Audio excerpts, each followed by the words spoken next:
So Zillow and Redfin are in a big lawsuit, and 1 in 6 homes are coming back off the market because buyers are backing out.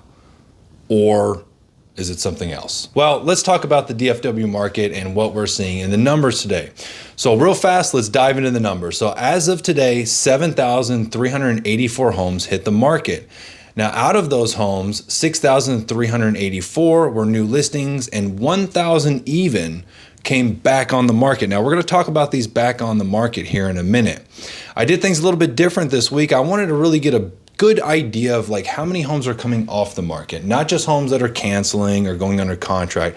I really wanted to see the whole picture. So I looked at homes that moved from active to option, homes that moved to pending, sold, expired, canceled, withdrawn, and homes that are on hold. Now, when I add all those numbers up, we're coming up with a number just a little under 16,000 properties, 15,969 homes specifically. So it's a lot bigger number than we've done in the past. I also looked at the price reductions. We're just a little under 9,000 this week. We're at 8,992. Now, mortgage rates. Now, if you were watching last week, the mortgage rates were looking a little bit lower than they're looking now. And in fact, right after the Fed came out and stated that they dropped their Fed rate by a quarter, mortgage rates actually went up to 6.33 last week, but now they're down. So right now, the 30-year fixed rate is sitting around 6.28%. So it's trending back down. And I have a feeling it's going to do that as we move into December. A lot of this is going to depend on what the Fed is going to do in their December meeting. They've kind of being a little vague right now if they are or are not going to drop the rate again in December. Part of that is because of the government shutdown right now, or lockdown, or however you want to say it. But part of it has to do with that. They don't have access to the data they need to make that decision. So I have a funny feeling that they will reduce it, but they're just being a little vague right now just because of the situation that's going on. So the Federal Trade Commission is actually suing Zillow and Redfin right now. So let me just give you kind of the quick version. These two companies made an agreement that's not allowed in the real estate world. It's not earth-shattering news. It's not like a big deal. It's not as big a deal as like their iBuyer program ending, because that really did affect a lot of consumers. This one to me is just more of an example of these companies doing things that aren't really allowed in the real estate world. And really, it's not good for the consumer. It's just good for their pocketbook. And think of it this way. Let's say there's a supplement company, like workout supplements, things of that nature, or even a pharmaceutical company that knows that they might get, let's say, a $5 million fine, but they're going to make $25 million off of what they're going to do. Well, then it makes me question, okay, was it an accident, or was this just kind of part of your business plan, knowing that you could get in trouble, but you'd make a fair amount of money, so it'd make the juice worth the squeeze, if that makes sense.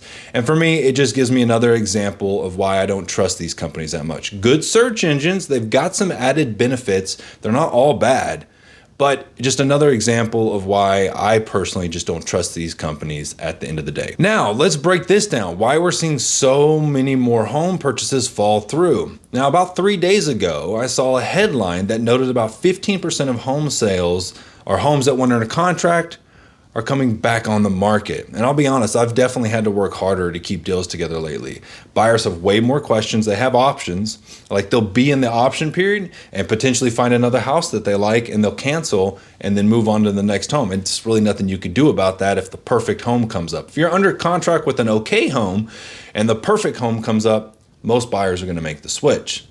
So buyers have more options, and unfortunately I'm running into more agents that don't really understand the business, or they just don't have time to really take care of their clients. Maybe they have a family, they're working another job, whatever it might be, they just seem like they're absent from the transaction quite a bit.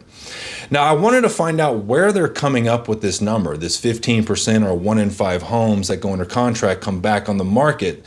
So I started diving into my MLS, and I wanted to look at the active kick-out. I'm not going to go into what all these mean if you don't know. Maybe we'll save that for another video.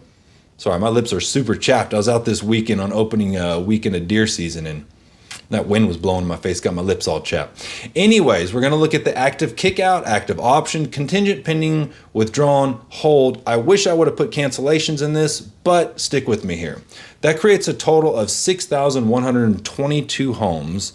And if I do that math, with the amount of homes that came back on the market, that's going to give me 16.33%, or roughly 1 in 6 homes that went under contract came back on the market. But my big question here is, how are they coming up with this number? I think they're doing the math that I just did. And to my knowledge, I'm going to do some research and find out if I'm wrong on this, and we'll circle back next week. But I don't think you can search, at least in our MLS, a way to see like, okay, let's say there's 3,982 pending homes. How many of those pending homes last week, because those will be the numbers we're looking at now over the past week up to today, how many of those pending properties came back on the market? How many of those homes that came back on the market were canceled listings and they just switched brokerages? How many of those homes were on hold? Like a seller for one reason or another decided to just hold the listing and they've put it back on the market. How many of those homes were in option period and came back on the market? I've looked and I'm not 100% sure there's a way to search that specifically. So I think it just gives you an inaccurate picture of how many homes are really coming on and off on the market, because I know what my knee jerk is. When I see 1 in 5 or 1 in 6 homes that go under contract are coming back on the market, I automatically think homes that are pending or in option period. But there's quite a few other categories that homes sit in before they come back on the market. And if a seller cancels a listing with a broker and then they put the home back on the market inside 30 days, then I believe that's going to show up as a back on market home. I need to do a little research on that once again so I can give you all some accurate information here. The point I'm trying to make a lot of these things make great headlines that people click on, but when you really start to dive into the research, sometimes it's worse and sometimes it's better than what they're trying to make you believe. But at the end of the day, it's a little bit of false information. So on this one, I'm still not 100% sure. We are seeing more homes come back on the market, but I don't know if it's 1 in 5 or 1 in 6 homes that were under contract, or is that 1 in 5 and 1 in 6 homes are just coming back on the market? I don't know. We'll see how this one unfolds next week. I got to do a little bit more research on this one. But what this means for buyers is we're entering a window of opportunity. We're moving into what's the slow season. I would really say January and February are the slowest seasons of the years. But rates are easing slightly. I anticipate we're going to see much better rates come Q3 of next year. I think we're going to get into the 5s by that point. So there's a lot of opportunity right now. There's more homes for sale. And for sellers, this time is you need to price your home smart. And homes that show well and they hit the market competitively and you're positioned where you need to be, your home's still going to sell relatively fast. Now, just for the mental mindset of most sellers, understand there's a very good chance your home will sell for more than it would sell back in the peak of the COVID market of 2022.